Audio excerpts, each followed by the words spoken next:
Hey everyone, welcome back. We're diving into some malicious compliance stories. Today we've got 3 tales of people who thought they could push others around and got pushed back in ways they never expected. Here we go. He fired me for driving too fast on a rutted road. In the late 1980s, when I was 19 and thought I was invincible, I landed a job with the Ministry of Natural Resources supporting forest fire operations. It paid more than double minimum wage, which at that age felt like I'd cracked the code of adulthood.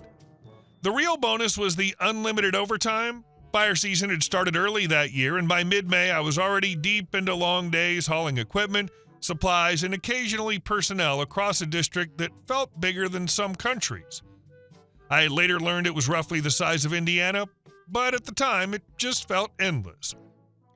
One particular fire had grown quickly to several hundred hectares and was still expanding. My job that day was to drive out to the on-site headquarters and wait for assignments. The roads were nothing but rutted dirt and potholes that could swallow a tire whole if you weren't careful. When I arrived at base camp, they told me to stand by for a return load.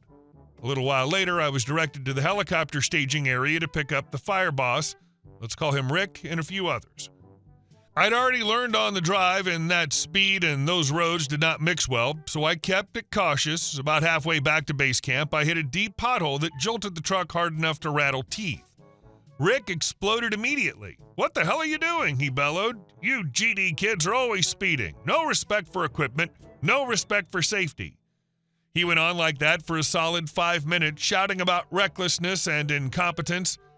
The thing was, I hadn't been speeding. If anything, I was crawling. I made a mental note and slowed down even further. If he thought that was too fast, then fine. 15 kilometers per hour it was. We rolled into camp at what felt like walking speed.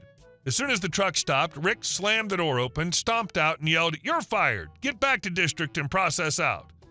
We were deep in the bush. I mean deep. No quick highway exit, no convenience store down the road. It had taken nearly 7 hours to reach that base camp from district headquarters. But orders are orders. He fired you for going too slow after you'd already slowed down because he yelled at you for going too fast? That's the kind of logic that makes people stop trying to please management and start trying to prove a point. That's when malicious compliance kicked in. If 15 kilometers per hour was too fast for those roads, then clearly the appropriate speed must be even slower. I grabbed 2 20-liter gas cans, topped off, and set off at idle speed. No exaggeration, just letting the truck crawl forward naturally unless I hit a hill. I wasn't reckless, I just wasn't in a hurry either. After all, I'd been told safety was paramount. It took me 22 hours to reach the first stretch of paved road. 22. Once I hit pavement, I set the cruise control 5 kilometers under the posted limit and rolled the rest of the way in. The overtime alone netted me roughly $300 extra. Not bad for a 19-year-old who'd just been fired in the middle of nowhere. When I got back to district to process out, I ran into Kyle, a crew boss who'd taught the Level 1 firefighter course I'd taken before being hired as a driver. We'd gotten along well, but there had only been 2 permanent firefighter hires that year, and neither landed on his crew. He was at personnel because one of his guys had broken his leg and he needed a replacement. Within 2 hours, I was rehired, this time as a firefighter on Kyle's crew. 2 hours after that, I was in a truck heading back out to a fire. A couple of days later, that fire was declared out and we were reassigned to a new one. Yes, it was the same fire where Rick had fired me. Kyle and Rick were, strangely enough, close friends. Because of that, our crew often served as initial response, which meant a lot of helicopter rides and quick deployments to jump fires. About a week into that assignment, I noticed Rick looking over his shoulder in the helicopter. Recognition dawned slowly. I watched his face change color in real time, pink to red to something approaching purple. He started shouting into his headset. I couldn't hear him over the engine noise, but I didn't need to. After that flight, Kyle asked me what had happened between us. When I told him the whole story, including my leisurely 22-hour drive back, he nearly fell over laughing. Apparently, Rick had a long history of blowing up at people for minor things. I wasn't the first driver he'd fired over that same stretch of road. Kyle, it turned out, enjoyed poking the bear. From then on, he made sure I was seated in helicopters where Rick would see me first when he turned around. On a later fire, when our crew was assigned administrative duties and Kyle served as Rick's second in command, I was frequently assigned as Kyle's right hand. That meant I spent plenty of time around Rick. The rest of the crew knew the backstory and found it endlessly entertaining. Rick never apologized. He also never mentioned firing me again. He just glared occasionally while I did my job well. The irony was thick enough to cut with a chainsaw. He'd fired me over unsafe driving, and I came back as part of the crew he relied on for rapid response. It ended up being one of the best summers of my life. I worked for Kyle 3 more summers through university. The money was excellent thanks to all the overtime, and I collected unemployment during the school year, which may or may not have been technically clean, but no one ever questioned it. I came back each fall with stories about helicopters, smoke columns, and a fire boss who once fired me for driving too fast, only to spend the rest of the season staring at me in disbelief. I also came back in incredible shape, with a bizarre tan that stopped abruptly at the edge of my gear lines. To this day, I can't see a dirt road full of potholes without smiling a little. And our second story. She wanted me to bake a wedding cake worthy of Pinterest for her $0 wedding. I'm part of a close-knit friend group from college, and one of us, let's call her Coral, just got engaged a few weeks ago. She's 23, bubbly, and has always been the baby of our group. When she announced her engagement to her fiancé, we were genuinely thrilled. There were hugs, group chats exploding with ring photos, and the usual "when's the big day" excitement. For a while, everything felt normal and joyful. Then this past weekend, she invited us over to talk about wedding plans, and that's when things started to feel complicated. She opened with something that sounded harmless enough. "I've been seeing all these TikToks and Instagram reels about free weddings," she said, practically glowing. "Like $0 weddings. It's such a cool idea." At first, I assumed she meant a courthouse ceremony or something intimate and low-key. I was ready to nod along and say how romantic that could be. Instead, she started listing her vision, and it became clear that free didn't mean small, it meant outsourced. She explained that she was going to find someone with a large backyard or outdoor property willing to donate the space in support of love. Guests would be assigned specific dishes for a potluck reception. A friend would officiate, another friend would do photography, someone else would design and print the save the dates, her family would handle flowers. She also casually mentioned needing a large tent, sound equipment, decorations, wedding favors, and possibly even a band, though she hadn't figured that part out yet. The more she talked, the more it felt like she was planning a traditional wedding just without personally paying for any of it. What made it harder to process was that Coral and her fiancé aren't struggling financially. She works as an accountant at a major firm. He does software sales and seems to do well. His parents are comfortably wealthy. This wasn't a situation where they genuinely couldn't afford even a modest celebration. It sounded like they just liked the novelty of saying they pulled off a free wedding. Then she turned to me. "I was thinking you could make the cake," she said brightly, pulling out her phone. She started scrolling through photos and showing me multi-tiered masterpieces covered in fondant flowers, gold leaf accents, and one with a hand-painted watercolor design cascading down the side. Something like this would be amazing. I actually laughed at first because I thought she was joking. I bake cookies and brownies. I've made a few birthday cakes for family. I am not a professional baker with industrial equipment and a commercial kitchen. "Coral," I said gently, "those cakes would take days, and I don't have the skills to make something like that. It wouldn't look anything like those pictures." She waved it off. "Oh, it's not about being perfect. It's about everyone pitching in. It'll be fun." That's where something in me snapped. Not in a yelling way, but in a deeply frustrated way. I could see the group project unfolding in real time, except none of us needed the credit. We'd all graduated. We all had jobs. And suddenly, we were being assigned roles in a wedding production to keep costs at zero. "Coral," I said, probably more firmly than I intended, "this isn't really a free wedding. It's just free for you. Everyone else is paying in time, money, or labor." The room went quiet. I kept going because once I started, it was hard to stop. I pointed out that asking people to provide elaborate food, decor, photography, and a wedding cake wasn't small favors. It was shifting the financial and logistical burden onto friends and family. "If you want something low cost, you could elope or go to City Hall," I said. but this sounds like a full wedding where everyone else subsidizes it. I didn't swear, I didn't call her names, but I was blunt. Coral just stared at me for a few seconds. Her smile faded, then she quietly gathered her things and asked one of our friends for a ride home. The rest of us sat there in awkward silence. Later that night, I got a text from the friend who drove her. "You really hurt her feelings," she wrote. "Even if her plans were unrealistic, you could have let her figure that out herself." Then Coral messaged me. "Sorry, don't worry about the cake."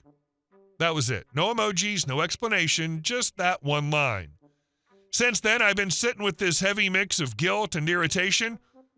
Coral really is sweet. She's not malicious. She's a little naive and tends to get swept up in trends. I don't think she intended to exploit anyone. I think she saw a shiny idea online and got carried away imagining how magical it would be. At the same time, I can't shake the feeling that someone needed to say it. If I just smiled and agreed to the cake, what would have happened next? Would she have expected someone else to rent a tent? Another friend to spend hundreds on decorations? It might have snowballed into resentment quietly brewing under polite smiles. I also don't know what her fiance thinks about any of this. He wasn't at the planning hangout, and I haven't heard his perspective. Maybe he's on board. Maybe he assumes everything will just work out. I keep replaying the moment in my head, wondering if I could have phrased it more gently. Maybe I could have said, "I'm not able to commit to that, but I hope you find something that works," and left it at that. Instead, I gave her a reality check she didn't ask for. Now I'm stuck between feeling like the practical friend and feeling like the villain who popped the balloon. I don't hate Coral. I don't think she's a monster. I just didn't want to be voluntold into funding a fantasy under the label of fun. If that makes me the bad guy in her wedding story, so be it. But at least I won't be up at 2 a.m. the night before the ceremony trying to figure out how to pipe gold leaf roses onto a 4-tier cake in my tiny kitchen. Your friend is also embarrassing herself. Guests are not beneficiaries and employees. Coral's being tacky, and I honestly have secondhand embarrassment for her. I think a realistic discussion about this is akin to letting her know she has spinach in her teeth. And our last story. Karen had never run a restaurant, but acted like she was Gordon Ramsay's mentor.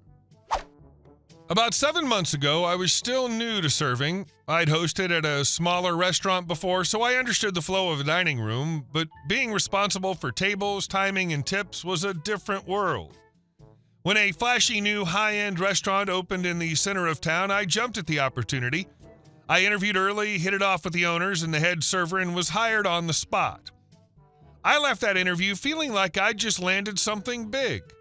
The owners talked a good game. They claimed to have 30-plus restaurants in their portfolio and made it sound like we were stepping into a polished, well-oiled machine.